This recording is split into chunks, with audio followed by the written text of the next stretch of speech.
बिस्मिल्लाहिर्रहमानिर्रहीम। आज हम 15.1.1 स्टार्ट करने लगे हैं। ये पैथागोरस थ्योरम है और बहुत ज़्यादा इंपॉर्टेंट थ्योरम है। ठीक है, पहले अगर हम इस पैथागोरस थ्योरम की प्रैक्टिकल एप्लीकेशंस को समझ लेना तो हमारे लिए इस थ्योरम की इंपॉर्टेंस और ज़्यादा बढ़ जाएगी और हमें जो है ना इंशाल्लाह इससे बड़ा फ़ायदा होगा। ठीक है, लेट्स सपोज हमारी जो है ना ये डेली लाइफ में जो प्रैक्टिकल एप्लीकेशंस है, डेली लाइफ में इस पैथागोरस थ्योरम की क्या क्या इंपॉर्टेंस है। लेट्स सपोज, ठीक है, अगर एक मुल्क है पाकिस्तानी फ्लाई जेट है, एरोप्लेन मतलब जेट प्लेन F-16 है या कोई भी है, इसने जो है ना यहाँ पे जाके एक इंडियन पोस्ट हैं उन पे बम्बार्डिंग करनी है, उसको बम जाके गिराने हैं उन पे। ठीक है, अब जो है ना इसने जब यहाँ पे जाके बम गिराने ना, सबसे पहले इस F-16 का हमें पता होना चाहिए कितनी हाइट पे है। ये F-16 सबसे पहले जो है ना अपनी हाइट नापता है कि मैं कितनी हाइट पे हूँ, कितनी स्पीड से मैं जा रहा हूँ। और उसके बाद F-16 ने यहाँ से लेकर यहाँ तक डिस्टेंस निकालना होता है। अगर यहाँ से यहाँ तक गिराना है ना तो F-16 क्या करता है, एंगल नापता है। इसके अंदर ऑटोमेटिक कंप्यूटर होता है जो सारा कुछ ये काम कर रहा होता है। ठीक है, वो पैथागोरस थ्योरम को यूज़ करते हुए एक एंगल बनाता है और उसके बाद जो है ना वो उसी एंगल पे बम फेंक देता है। ठीक है, जब ये फ्लाइट जेट जो पायलट्स होते हैं वो जेट एरोप्लेन उड़ा रहे होते हैं तो उनको पहले से ही पता होता है कि यार मैंने इस एंगल पे बम फेंकना है तो वो जाके टारगेट को ही लगेगा। क्योंकि अगर ये जाते जाते आगे स्पीड से जाते हुए बम फेंगे कि मे बी टारगेट आगे चला जाए, पीछे चला जाए।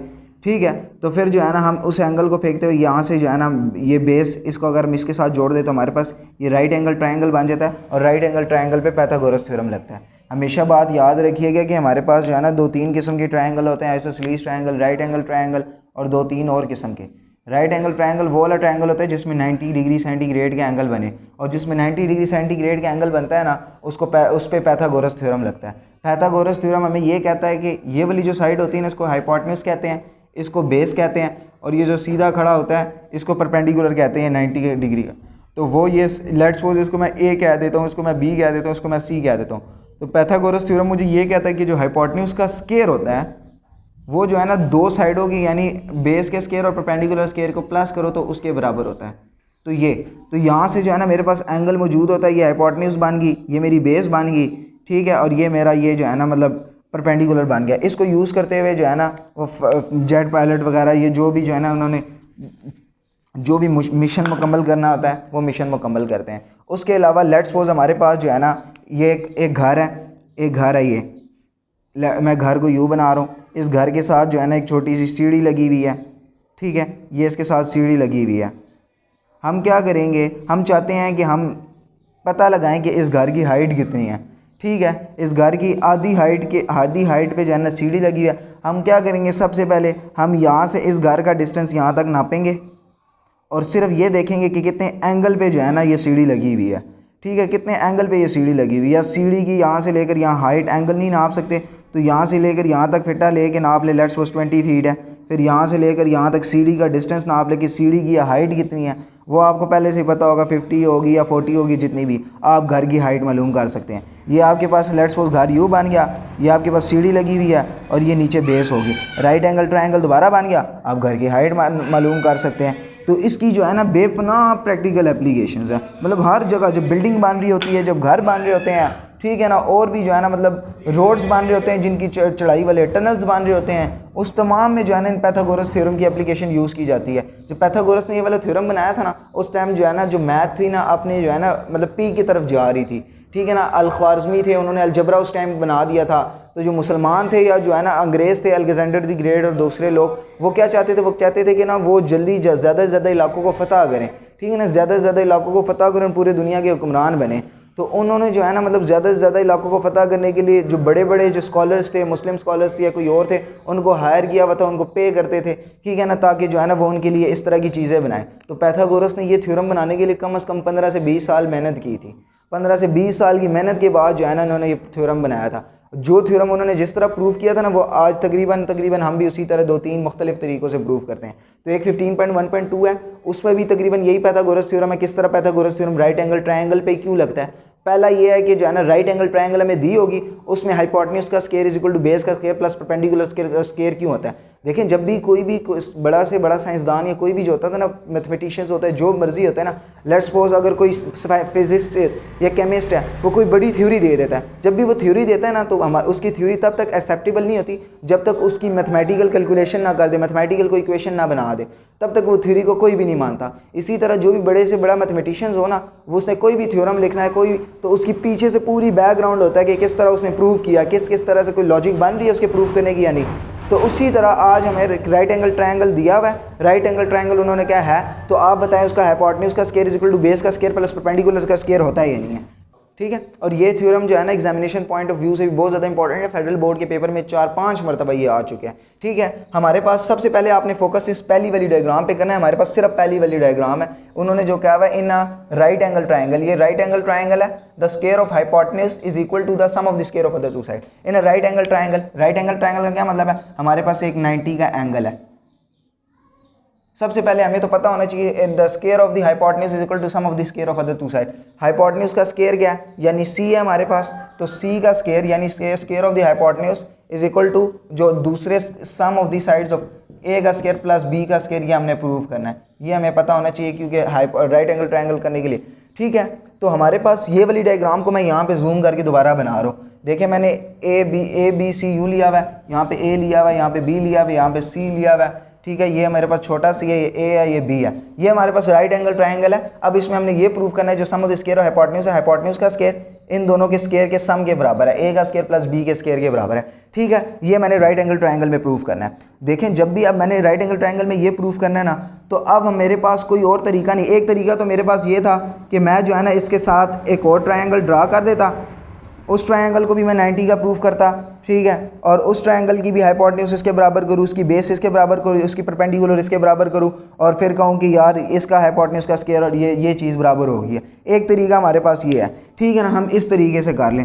दूसरा तरीका ये है, ठीक है, कि हम इसके सामने जो है ना कोई और ट्रायंगल बना लें जो राइट एंगल ट्रायंगल हो, 90 के डिग्री का एंगल बना रहा हो, ए बी सी। अब हम क्या करें, हम उसकी ये वाली साइड इसके बराबर कर दें, ये वाली साइड इसके बराबर कर दें, ये वाली साइड नीचे बेस इसकी बराबर कर दें। उसके बाद ये वाला एंगल 90 का ये इसके बराबर हो जाएगा, वो इसके बराबर हो जाएगा, और उसके बाद फिर हम कहेंगे जो है ना, फिर इसका जो हाइपोटेन्यूज हमने लिया होगा ये वाली साइड इसके, उसका भी स्क्वायर कर देंगे, इसका भी कर देंगे, जो बाकी दो साइडें होंगी उनका भी स्क्वायर कर देंगे। किसी तरीके से उन दोनों को प्लस करके कहेंगे, इन दोनों को प्लस करके कहेंगे ये दोनों बराबर आ रही हैं। एक तरीका हमारे पास दूसरा ये है, लेकिन ये दो तरीके हमारे बुक में नहीं हुए हुए, जो तरीका हमारे बुक में हुआ है ना हम उस तरीके को फॉलो करेंगे, ठीक है। बुक में क्या तरीका फॉलो हुआ है, बुक में ये हुआ है कि उन्होंने जो है ना यहाँ से जो है ना इसी राइट एंगल ट्रायंगल को तोड़ दिया, यूँ डी बना दिया लेट्स सपोज, ठीक है, इसी राइट एंगल ट्रायंगल को तोड़ दिया। अब देखें उन्होंने क्या किया हुआ है, जब ये तोड़ा इसको एच का नाम दिया हुआ है, यहाँ पे जो है ना इस जगह को एक्स का नाम दिया, ये ओवरऑल सी है। अब हमारे पास ना 3 राइट एंगल ट्रायंगल्स इधर बन गया। देखें यहाँ से लेकर यहाँ तक ये एक राइट एंगल ट्रायंगल ये बन गया, एक राइट एंगल ट्रायंगल ये बन गया क्योंकि यहाँ पे भी 90 का बन रहा है, उसमें यहाँ पे 90 का बन रहा था, दूसरी और तीसरी जो हमारे पास पहले से ही थी बी सी ए, ठीक हो गया। अब हम क्या करेंगे, हमारे पास कितनी राइट एंगल ट्रायंगल्स बन गई है, हमारे पास 3 राइट एंगल ट्रायंगल बन गए। दोबारा मैं बना रहा हूँ, ये देखें एक राइट एंगल ट्रायंगल ये थी, मैंने इस राइट एंगल ट्रायंगल को यूँ तोड़ दिया, अब यहाँ पे 90 का डिग्री का एंगल बन रहा है, एक राइट एंगल ट्रायंगल ये है, ठीक है, और यहाँ पे एक 90 का एंगल बन रहा है, एक राइट एंगल ट्रायंगल ये है, दूसरी ये हो गया, और तीसरी यहाँ से लेकर ए बी सी अगर मैं इसको कहता हूँ तो यहाँ पे तीसरी ओवरऑल मैं ट्रायंगल में देखूँ एक राइट एंगल ट्रायंगल ये है जो हमें शुरू में ही दी हुई थी। पहले हम क्या करेंगे, ये वाली जो राइट एंगल ट्रायंगल ना पहली, इसको ओवरऑल ट्रायंगल से कंपेयर करेंगे, फिर जो दूसरी वाली राइट एंगल ट्रायंगल है ना इसको भी ओवरऑल से कंपेयर करेंगे। उसके बाद जो है ना हमारे पास खुद ब खुद आंसर निकल आएगा कि ये वाकई हाइपोटेन्यूज का स्क्वायर इस स्क्वायर के बराबर है ही। शुरू में पहली डायग्राम है, पहली डायग्राम में हम देखें हमारे पास triangle in a right angle triangle, आप लिखें in a right angle triangle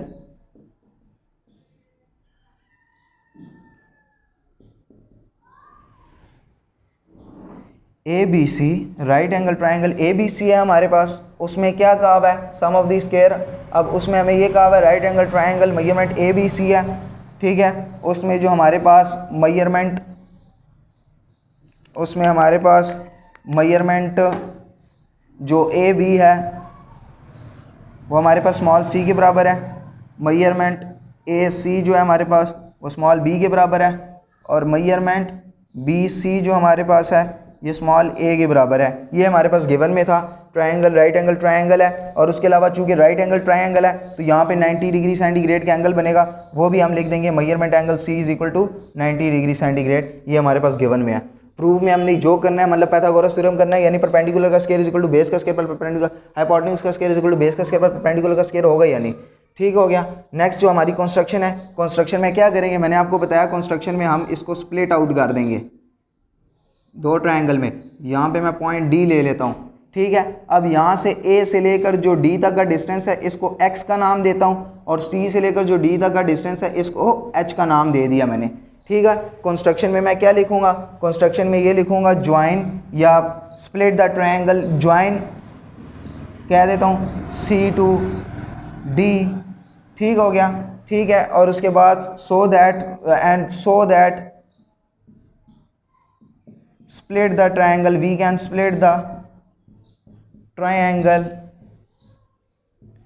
ABC into other two triangles, other two right angle triangles।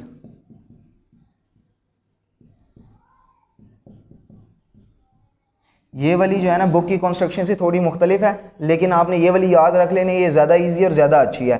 और उसमें मैंने क्या बताया, मेजरमेंट जो एंगल मेरे पास मेजरमेंट सी डी जो मैंने उनका नाम दिया, मेजरमेंट सी डी को मैंने एच का नाम दिया हुआ है और ए डी को जो है ना मेजरमेंट ए डी को मैंने एक्स का नाम दिया हुआ है। तो ये हमारे पास कंस्ट्रक्शन होगी, इतनी सारी चीज़ें हमारे पास अब होगी। अब मैंने क्या करना है, मैंने आपको बताया था कि ये हमारे पास जो है ना तीन राइट एंगल ट्रायंगल बन रहे हैं, एक ये बन रहा है, एक यहाँ से लेकर जो डी सी बी है एक ये बन रहा है, और तीसरा हमारे पास जो शुरू में परपेंडिकुलर था जब हमने ये नहीं लिया था, मतलब शुरू वाला डी सी ए, एक हमारे पास तीसरा ये बन है। तो सबसे पहला काम क्या होगा, जो हमारे पास पहला वाला राइट एंगल ट्रायंगल है ना ये, यानी डी सी ए, इसको हम कंपेयर करेंगे ओवरऑल से यानी बी सी ए से। उसके बाद जो डी सी बी है उसको ओवरऑल से कंपेयर करेंगे और उसके बाद जो है ना आंसर निकालने की कोशिश करते हैं। हमें पता है कि ये वाला एंगल 90 डिग्री सेंटीग्रेड का बना है। देखें जो ए डी सी है ये 90 डिग्री का, हमने ए डी सी को यूं मोड़ दिया, ठीक है। पहले 90 डिग्री सेंटीग्रेड का ऊपर बन रहा था, देखें पहले ये कुछ इस तरह का ट्रायंगल था, यूं यूं और यूं, यहाँ पे 90 डिग्री सेंटीग्रेड का एंगल बन रहा था। मैंने इसको यूं मोड़ दिया, यूं जहाँ पे 90 डिग्री सेंटीग्रेड का एंगल यूं मैं ले आया हूँ, आप यूं 90 डिग्री सेंटीग्रेड का एंगल बन रहा है, ठीक है। उसको यूं मोड़ दिया और वो डायग्राम इधर लग दिया। अब पहले जो है ना देखिए डी ऊपर था, अब डी नीचे आ गया, सी नीचे था, अब सी ऊपर चला गया, ए उधर ही रहा, यूं मोड़ दिया मैंने, ठीक हो गया। उसको मैंने दूसरी डायग्राम बना दिया। अब उसी तरह मेरे पास जो पहली डायग्राम थी डी सी बी, उसको भी मैंने यूं मोड़ दिया क्योंकि यहाँ पे 90 डिग्री सेंटीग्रेड का एंगल बन रहा था। अब उसका डी भी पहले ऊपर था, यूं जब मोड़ा डी नीचे आ गया, बी ऊपर चला गया उसी तरह, और ए सी उसी जगह रहा, सी इधर था पहले इधर आ गया, यूं मोड़ दिया मैंने, ठीक हो गया। अब मेरे पास तीन डायग्रामें बन गया। पहले मैं इस वाली डायग्राम को ओवरऑल के साथ कंपेयर करूंगी यानी बी सी ए के साथ, फिर जो बी डी सी है यानी जो छोटा वाला था उसको मैं इस पूरे ओवरऑल के साथ कंपेयर करूंगा, उसके बाद आंसर निकालने की कोशिश करूंगा, ठीक हो गया। करना अब हमने क्या है, अब हमारे ये वाला ट्रायंगल को उस ट्रायंगल के साथ कंपेयर करना है, यानी ट्रायंगल ए डी सी जो है, ए डी सी, इसको मैंने कंपेयर करना है ट्रायंगल ए सी बी के साथ, जो ओवरऑल वाला था ट्रायंगल ए सी बी के साथ मैंने कंपेयर करना था। दूसरा मेरा क्या काम था, मैंने जो छोटा वाला ट्रायंगल है triangle C D B, triangle C D B, इसको भी कंपेयर करना है ओवरऑल वाले ट्रायंगल के साथ, ए सी बी के साथ या ए बी सी के साथ, B C triangle B C A कर दें, ठीक है, जिस मर्जी तरीके से करना है, ठीक है। अब देखें मैंने इस वाले ट्रायंगल को पहले ओवरऑल के साथ करना है, इस ट्रायंगल को ओवरऑल वाले के साथ करें, इसमें भी मेजरमेंट एंगल ए, इसका मेजरमेंट एंगल ए के बराबर है, इसका मेजरमेंट एंगल जो सी है उसके मेजरमेंट एंगल डी के भी बराबर है, या measurement angle B angle C के बराबर करना है, जैसी आपकी मर्जी है उस तरह कर दें, ठीक है। पहले हम कहते हैं measurement angle A, measurement angle ए के बराबर है, कोई तीन साइडें दोनों की बराबर करनी है, हम तीनों के तीनों एंगल बराबर कर देते हैं क्योंकि बुक में तीनों के तीनों एंगल, वैसे आप साइडें भी कर सकते हैं। Measurement angle B measurement angle C के बराबर है, measurement angle B measurement angle C के बराबर है, ठीक हो गया। और जब तीसरी हमने एंगल प्रूफ करना है तो हम ओवरऑल लिख देते हैं, जब दो एंगल ये वाला एंगल है ना, measurement angle A D C हमारे पास कॉन्ग्रुएंट होगा measurement angle A C B के, ठीक है। हमारे पास ये दोनों ट्रायंगल्स कंपेयर हो गए, ट्रायंगल ए डी सी हमारे पास कॉन्ग्रुएंट हो गया ट्रायंगल ए सी बी के साथ, ठीक है, ठीक है। अब इसकी रीजंस क्या है, मेजरमेंट एंगल ए के बराबर है, ये सेल्फ कॉन्ग्रुएंट है, दोनों जो है ना एक जैसे हैं। सेल्फ कॉन्ग्रुएंट का क्या मतलब है, मतलब एक ही ट्राइंगल में आ रहे हैं ये, ठीक है। देखें यही वाली ट्राइंगल थी, हमने उसी ट्राइंगल को स्प्लिट किया तो ये मेजरमेंट एंगल ए बना था, ठीक है। मेजरमेंट एंगल ए उस बड़ी वाली में भी आ रहा है, मेजरमेंट एंगल ए इसमें भी आ रहा है, तो ये सेल्फ कॉन्ग्रुएंट है। जो मेजरमेंट एंगल बी है और मेजरमेंट एंगल डी, जो इनको हमने मेजरमेंट एंगल बी और मेजरमेंट एंगल सी को जो हमने बराबर किया, ठीक है, वो कॉन्ग्रुएंट एंगल्स हैं। अल्टरनेट एंगल्स भी कह सकते हैं, कॉन्ग्रुएंट एंगल भी कह सकते हैं, अल्टरनेट एंगल है। और ये वाली जो साइड है ये कंस्ट्रक्शन हो गया, क्योंकि हमने कंस्ट्रक्शन में जो है ना डी पॉइंट लिया था, उसमें डी आ रहा है मेजरमेंट एंगल, ठीक है। अब measurement angle A D C A B C, ये हमारे पास एंगल या पोस्टुलेट हो गया तकरीबन, ठीक हो गया। अब ट्राइंगल सी बी ए जो छोटी वाली ट्राइंगल है, इसको ओवरऑल के साथ कंपेयर करने की कोशिश करते हैं। अब छोटी वाली को जब ओवरऑल के साथ कंपेयर करने की कोशिश करेंगे, उसमें देखें मेजरमेंट एंगल बी के बराबर आ रहा है या नहीं आ रहा है, मेजरमेंट एंगल बी के बराबर आ रहा है, ठीक है हमारे पास। और उसके अलावा मेजरमेंट एंगल देखें जो सी है वो मेजरमेंट एंगल ए के बराबर आ रहा है, ठीक है। आप डी और सी को भी कंपेयर कर सकते हैं, क्योंकि वो 90 के और हमें ये राइट एंगल ट्रायंगल मतलब पहले से उन्होंने कहा है, तो हम ये वाली राइट एंगल ट्रायंगल ये वाला नहीं करते 90 और 90 वाला, तो हम मेजरमेंट एंगल बी के बराबर कर देंगे। मेजरमेंट एंगल बी के बराबर है, ये हमें पता है कि सेल्फ कॉन्ग्रुएंट है, वही दोनों में आ रहा है। और उसके अलावा measurement angle A measurement angle C के बराबर है, मेजरमेंट एंगल ए हमारे पास मेजरमेंट एंगल सी के बराबर हो गया, ठीक हो गया। ये क्या है हमारे पास अल्टरनेट एंगल्स हैं, अल्टरनेट एंगल्स। और तीसरा हम क्या करेंगे, जिस चीज़ को प्रूव करना है वही measurement angle C D B हमारे पास बराबर हो गया measurement angle B C A के, ये हमारे पास उसी तरह कंस्ट्रक्शन आ गई। और हमारे पास ट्रायंगल सी डी बी हमारे पास बराबर हो गया ट्रायंगल बी सी ए के, ठीक हो गया। एक बात जो आपने बहुत ही ज़्यादा इंपॉर्टेंट है वो याद रखनी है, आपने क्या करना है, एक इक्वेशन याद रखनी है, या एक किसी भी तरीके से रटा माने या जो मर्जी करना है उसको याद रखें, x by B is equal to B by C, B by X. ये चीज़ आपने जो है ना मतलब ठीक है, ये सी है, ठीक है। वो किस तरह होता है ये अभी मैं आपको बताता हूँ, ठीक है। और दूसरी यहाँ पे आपने याद रखनी है कि y by A is equal to A by C, ये चीज़ आपने याद रखनी है, ठीक है। ये किस तरह हुआ है देखें, x by B is equal to B by C किस तरह, आपने 14.1.4 याद किया हुआ ना, जब भी दो ट्रायंगल्स बराबर होती हैं ना तो वो प्रोपोर्शनल्स होती हैं। प्रोपोर्शनल का क्या मतलब है, x और b बराबर होंगे, यानी x और b बराबर होंगे, और ये b और ओवरऑल जो हमारे पास c था ये बराबर होंगे, x और b और c। इसी तरह y और a हो गए, y और a, और इसी तरह हमारे पास a और c, y और a और a और c, ये वाली साइड परपेंडिकुलर साइड और हाइपोटेन्यूज साइड उसकी बराबर है। और यहाँ पे कौन कौन सी साइडें बराबर है, ये बेस इसके बेस के बराबर है, हाइपोटेन्यूज उसके हाइपोटेन्यूज के बराबर है, ये आपने याद कर लेनी है। और ये अल्टरनेट एंगल्स या congruent triangles are proportional, congruent triangles are proportional, ये याद रख लेना है। अब देखें अगर हमने x की वैल्यू निकालनी है, b को उधर भेज दें, b उधर जाके मल्टीप्लाई हो जाएगा और b मल्टीप्लाई जाके वहाँ पे स्केयर बन जाएगा, तो ये b का स्केयर c बन जाएगा, हमने इसको u कर दिया,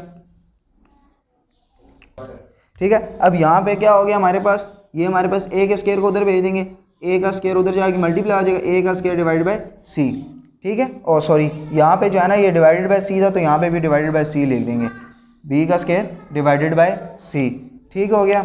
एक मिनट ये मैं मिटाता हूँ ना, तो यहाँ पे कंस्ट्रक्शन वाली जगह पे मैं आपको दोबारा ये नीचे वाला सॉल्व करके दिखाऊँ। ये कंस्ट्रक्शन मैंने मिटा दिया यहाँ पे, ठीक है। अब हमारे पास x की वैल्यू आ गई है और y की वैल्यू आ गई, जैसे कि आपने इसे इक्वेशन 1 का नाम देना है, इक्वेशन 1 का नाम दे दें, इसको 2 का नाम देना है, 2 का नाम दे दें, ठीक है। ये प्रोपोर्शनल्स है, हमें किस तरह वैल्यू आई है, x by B is equal to B by C, हमें पता है जो कॉन्ग्रुएंट ट्रायंगल्स होते हैं वो प्रोपोर्शनल्स होते हैं, हमने निकाल दिया इस तरह y by A is equal to Y by C. अगर आपने इसको रट्टा जुबानी माना है, इसको जुबानी रट्टा मान ले, क्योंकि ये इस थ्योरम की जान है, ये वाला स्टेप और ये वाला स्टेप। इक्वेशन 1 बना दी, इक्वेशन 2 बना दी, फिर आपने अपने पास से ना एक्सपोजिशन लेनी है। जो हमारे पास राइट एंगल ट्रायंगल्स होते हैं ना, हमारे पास तीन एक जो भी ट्रायंगल्स होता है उस ट्रायंगल्स की तीन साइड होती हैं, लेट्स सपोज ए कहते हैं, इसे बी कहते हैं, इसे सी कहते हैं। हम कहते हैं इन दो साइडों का प्लस, यानी ए बी, दो साइडों का plus A plus B is equal to C, ये हमारे पास ये इक्वेशन बनती है, ठीक है। A is equal to B plus C आएगा अगर इन दो साइडों को प्लस करें, क्योंकि हमें पता है कि जो भी ट्रायंगल होता है ना, हमने 13.1.2 में भी पढ़ा हुआ है कि the sum of the two sides of the triangle is always equal to the third side,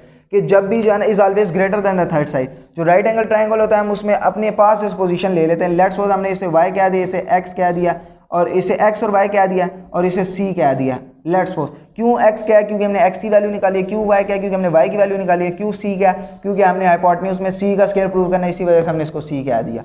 ठीक हो गया, हमने अपने पास इसे पोजीशन ले लिया है कि हमारे पास x प्लस y जो है ना हमारे पास c के बराबर है। अब put the value of x and y in equation 3, बेशक इस इक्वेशन 3 कहना तो कह दें, ठीक है। Put the value of x and y in x की वैल्यू हमारे पास क्या आई है, b का square divided by c, plus y की वैल्यू हमारे पास क्या आई है, a का स्क्वायर डिवाइडेड बाय c। तो ये जो c था हमारे पास उसी तरह आ गया। अब अगर हम इस c का एलसीएम लें तो c का एलसीएम लेंगे, b का स्क्वायर प्लस a का square is equal to c, हमारे पास उसी तरह आएगा। ठीक है, इस c को उधर भेज देंगे, उधर जाके मल्टीप्लाई हो जाएगा, b का स्क्वायर प्लस a का square is equal to c का स्क्वायर। चूँकि ये मैथमेटिकल कैलकुलेशंस है, ये मैथमेटिकल कैलकुलेशंस थ्योरम्स में नहीं होती, तो हम ये वाला स्टेप मिटा देंगे। ठीक हो गया, ये स्टेप आपके लिए किया था कि आपको आसानी से समझ आ जाए। तो हमारे पास हमें समझ आ गई कि हमारे पास जो है ना यहाँ पे ये b का स्क्वायर प्लस a का स्क्वायर इज इक्वल टू हमारे पास c का स्क्वायर आ जाएगा। और यही चीज़ हमने प्रूव करनी थी कि हाइपोटेन्यूज का square is equal to base का स्क्वायर प्लस परपेंडिकुलर का स्क्वायर होता है।